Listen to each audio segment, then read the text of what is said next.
Love affair, बिना बताए घर आया पति, 20 साल के लड़के के साथ मिली पत्नी। मैं एक शादीशुदा व्यक्ति हूँ। मैं विदेश में नौकरी करता हूँ। मेरी पत्नी का नाम श्रेया है। मैं श्रेया से पहली बार तब मिला था जब हम दोनों हाई स्कूल में पढ़ते थे। वो एक बहुत ही सुंदर लड़की है। जब मैं हर तरफ से अकेला महसूस कर रहा था, अपने जीवन में सब कुछ हार गया था, तब उसने मुझे थामने की हर संभव कोशिश की थी। उसने मुझे वो आदमी बनने में मदद की जो मैं आज हूँ। हालांकि हम दोनों एक दूसरे से बिल्कुल अलग हैं। ऐसा इसलिए क्योंकि मैं बहुत ज़्यादा अपने में रहने वाला व्यक्ति हूँ, या यूँ कहें कि अंतर्मुखी किस्म का हूँ, जबकि श्रेया को लोगों से मिलना जुलना बहुत अच्छा लगता है। उसकी इसी आदत से मुझे प्यार है कि वो पल भर में ही हर किसी को अपना बना लेती है। ऐसे में जब मैंने माता पिता को हमारे रिश्ते के बारे में बताया तो वह खुशी खुशी हमारी शादी के राजी हो गए और बहुत जल्द हमने शादी कर ली। पत्नी ने दिया धोखा। हमारे वैवाहिक जीवन शुरू होने के 2 हफ्ते बाद मुझे विदेश जाना पड़ गया। हालांकि मैं अपनी शादी का लुत्फ उठाना चाहता था। मैं श्रेया के साथ समय बिताना चाहता था। मैं अपनी खुशी का आनंद भी लेना चाहता था, लेकिन नौकरी के कारण मुझे इन सब चीज़ों को छोड़ना पड़ा। मैं अगले ही दिन ही अपना सामान पैक करके निकल गया। यहाँ मुझे दिन, सप्ताह और कई महीने बीत गए।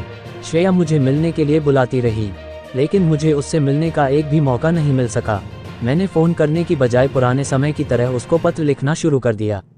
हालांकि हम वीडियो कॉल पर बात करते थे, लेकिन इसके बाद भी मैंने श्रेया को लेटर लिखना जारी रखा।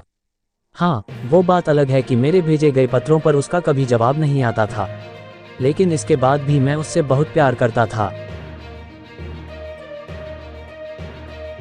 वो परेशान लग रही थी।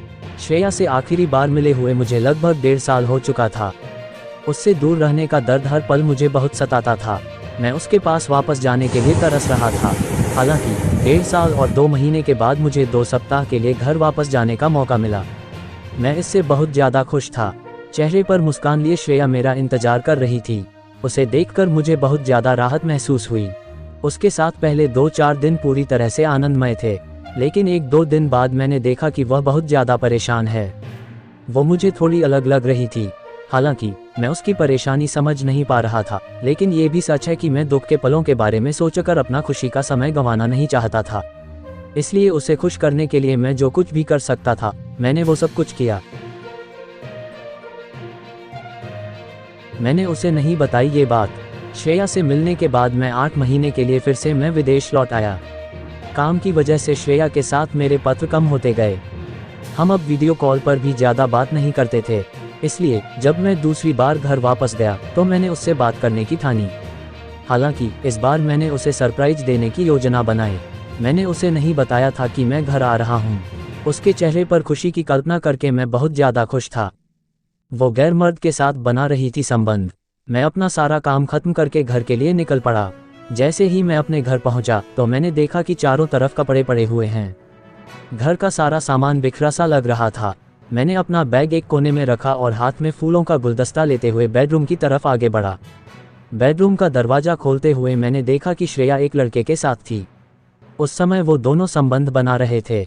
उन्हें देखते ही गुलदस्ता मेरे हाथ से फर्श पर गिर गया।